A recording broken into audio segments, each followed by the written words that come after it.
एक बार भगवान विष्णु वैकुंठ लोक में लक्ष्मी जी के साथ विराजमान थे।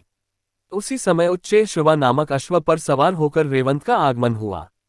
उच्चैःश्रवा अश्व सभी लक्षणों से युक्त, देखने में अत्यंत सुंदर था।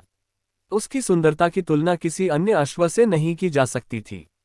अतः लक्ष्मी जी उस अश्व के सौंदर्य को एकटक देखती रह गई। जब भगवान विष्णु ने लक्ष्मी को मंत्रमुग्ध होकर अश्व को देखते हुए पाया तो उन्होंने उनका ध्यान अश्व की ओर से हटाना चाहा, लेकिन लक्ष्मी जी देखने में तल्लीन रही।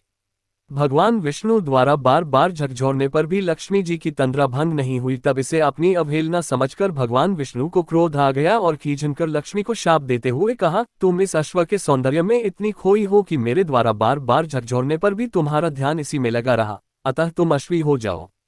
जब लक्ष्मी का ध्यान भंग हुआ और शाप का पता चला तो वे क्षमा मांगती हुई समर्पित भाव से भगवान विष्णु की वंदना करने लगी। मैं आपके वियोग में एक पल भी जीवित नहीं रह पाऊंगी, अतः आप मुझ पर कृपा करें एवं अपना शाप वापस ले ले। तब विष्णु ने अपने शाप में सुधार करते हुए कहा, शाप तो पूरी तरह वापस नहीं लिया जा सकता, लेकिन हाँ, तुम्हारे अश्वरूप में पुत्र प्रसव के बाद तुम्हें इस योनि से मुक्ति मिलेगी और तुम पुनः मेरे पास वापस लौटोगी। भगवान विष्णु के शाप से अश्वी बनी हुई लक्ष्मी जी यमुना और तमसा नदी के संगम पर भगवान शिव की तपस्या करने लगी। लक्ष्मी जी के तप से प्रसन्न होकर शिव पार्वती के साथ आए। उन्होंने लक्ष्मी जी से तप करने का कारण पूछा। तब लक्ष्मी जी ने अश्वी हो जाने से संबंधित सारा वृतांत उन्हें सुना दिया और अपने उद्धार की उनसे प्रार्थना की। तब भगवान शिव ने कहा, देवी तुम चिंता न करो, इसके लिए मैं विष्णु को समझाऊंगा कि वे अश्वरूप धारण कर तुम्हारे साथ रमण करे और तुमसे अपने जैसा ही पुत्र उत्पन्न करे ताकि तुम उनके पास शीघ्र वापस जा सको। भगवान शिव की बात सुनकर अश्वी रूपधारी लक्ष्मी जी को काफी प्रसन्नता हुई।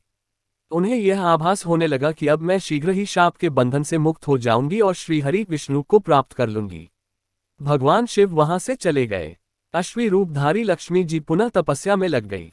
काफी समय बीत गया, लेकिन भगवान विष्णु उनके समीप नहीं आए। तब उन्होंने भगवान शिव का पुनः स्मरण किया। भगवान शिव प्रकट हुए। उन्होंने लक्ष्मी जी संतुष्ट करते हुए कहा, देवी धैर्य धारण करो, धैर्य का फल मीठा होता है। विष्णु अश्वरूप में तुम्हारे समीप अवश्य आएंगे। इतना कहकर भगवान शिव अंतर्धान हो गए। कैलाश पहुंचकर भगवान शिव विचार करने लगे कि विष्णु को कैसे अश्व बनाकर लक्ष्मी जी के पास भेजा जाए। अंत में उन्होंने अपने एक गण चित्ररूप को दूत बनाकर विष्णु के पास भेजा।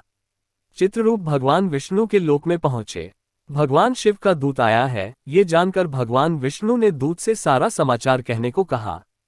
दूत ने भगवान शिव की सारी बातें उन्हें कह सुनाई। अंत में भगवान विष्णु शिव का प्रस्ताव मानकर अश्व बनने के लिए तैयार हो गए। उन्होंने अश्व का रूप धारण किया और पहुंच गए यमुना और तपसा के संगम पर, जहां लक्ष्मी जी अश्वी का रूप धारण कर तपस्या कर रही थी। भगवान विष्णु को अश्वरूप में आया देखकर अश्वी रूपधारी लक्ष्मी जी काफी प्रसन्न हुई। दोनों एक साथ विचरण एवं रमण करने लगे। कुछ ही समय पश्चात अश्वी रूपधारी लक्ष्मी जी गर्भवती हो गई। यथा समय अश्वी के गर्भ से एक सुंदर बालक का जन्म हुआ। तत्पश्चात लक्ष्मी जी वैकुंठ लोक श्री हरि विष्णु के पास चली गई। लक्ष्मी जी के जाने के बाद उस बालक के पालन पोषण की जिम्मेवारी याति के पुत्र तुर्वसु ने ले ली, क्योंकि वे संतानहीन थे और पुत्र प्राप्ति हेतु यज्ञ कर रहे थे। उस बालक का नाम हय्य रखा गया। कालांतर में हय्य के वंशज ही हयवंशी कहलाए।